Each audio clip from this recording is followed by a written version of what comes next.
ఎవరైనా సరే నోరు అదుపులో పెట్టుకోకుండా ఇష్టం వచ్చినట్లు మాట్లాడితే దాని రిజల్ట్ ఎలా ఉంటుందో మనందరికీ తెలుసు.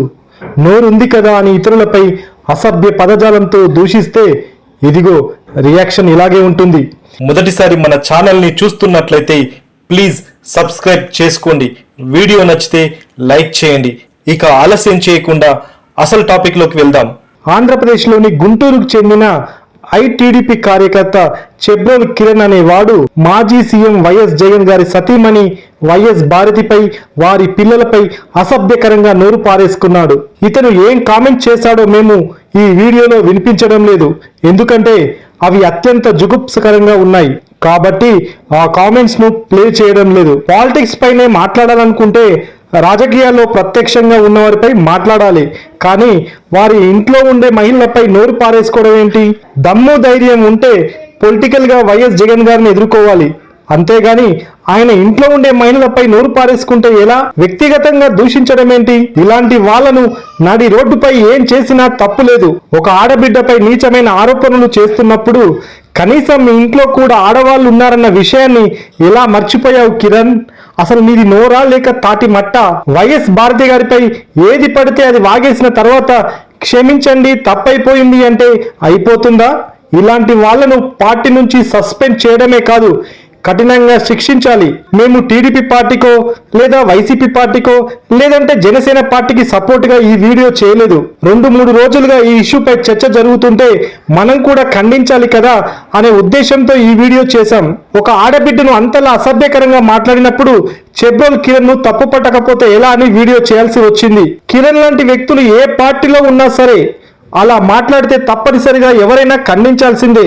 తప్పును తప్పుగా ఎత్తి చూపకపోతే మనిషి అనిపించుకోరు, ఎందుకంటే ప్రతి ఒక్కరి ఇంట్లో ఆడపిల్లలు మహిళలు ఉంటారు. ఈ విషయంలో ఏ పార్టీ అయినా సరే చెబ్రోలు కిరణ్ మాట్లాడిన కామెంట్స్ ను తీవ్రంగా ఖండించాల్సిందే.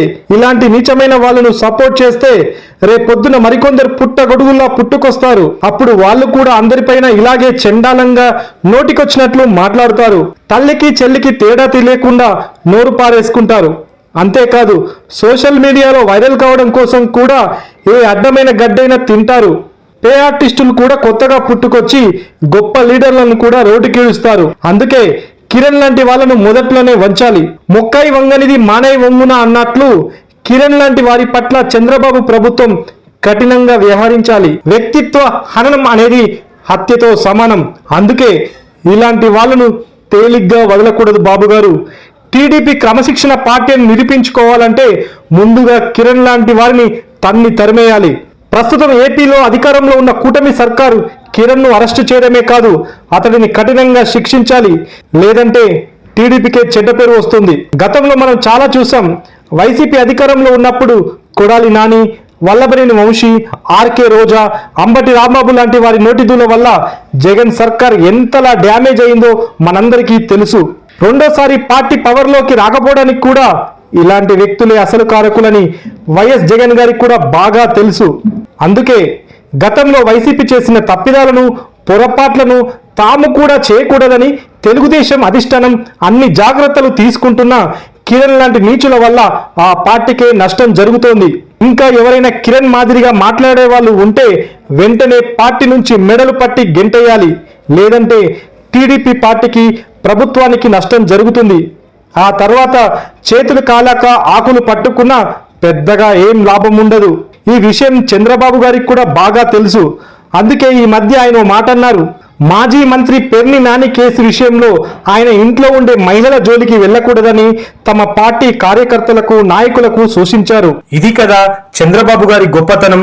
వైసీపీ పవర్లో ఉన్నప్పుడు చంద్రబాబు ఆయన కుమారుడు నారా లోకేష్, బ్రాహ్మణి, భువనేశ్వరి గారి గురించి జగన్ పార్టీ వాళ్ళు నీచంగా మాట్లాడడం వల్ల ఇప్పుడు వారంతా ఎక్కడ ఉన్నారో మనం చూస్తూనే ఉన్నాం.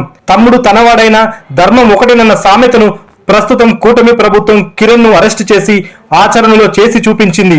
వైసీపీ పవర్లో ఉన్నప్పుడు తెలుగుదేశం కోసం ఎంతో కష్టపడ్డా ఇప్పుడు అదే గవర్నమెంట్ చేతిలో చెబ్రోలు కిరణ్ అరెస్టు కావడం కేవలం అతడి నోటిదూల మాత్రమే. అందుకే ఎవరు ఎలా మాట్లాడినా చాలా జాగ్రత్తగా మాట్లాడాలని ఈ ఉదాంతం తెలియజేస్తోంది. అందులోనూ మహిళల గురించి మాట్లాడేటప్పుడు ఇంకా చాలా జాగ్రత్తగా మాట్లాడాలని అర్థమవుతోంది. ఇప్పటికైనా ఎవరు మాట్లాడినా స్పృహలో ఉండి మాట్లాడాలి. ఉన్నవారైనా లేనివారైనా గొప్పవారైనా పేదవారైనా మహిళల పురుషుల అనే భేదం లేకుండా మనిషిని మనిషిగా గుర్తించి గౌరవించాలి. ఏ పార్టీ నాయకులైనా అత్యుత్సాహం ప్రదర్శించి తప్పుగా మాట్లాడడం మానుకోవాలి. రాజకీయాలు చేయాలనుకుంటే హుందాగా చేయాలి, అంతేగాని వ్యక్తిగత హననం చేయకూడదు, పర్సనల్గా టార్గెట్ చేయకూడదు. ఈ రూల్ అందరికీ వర్తిస్తుంది. ముఖ్యంగా పాలిటిక్స్లో ఉండేవారు మరింత జాగ్రత్తగా ఉండాలి, మాట్లాడాలి కూడా.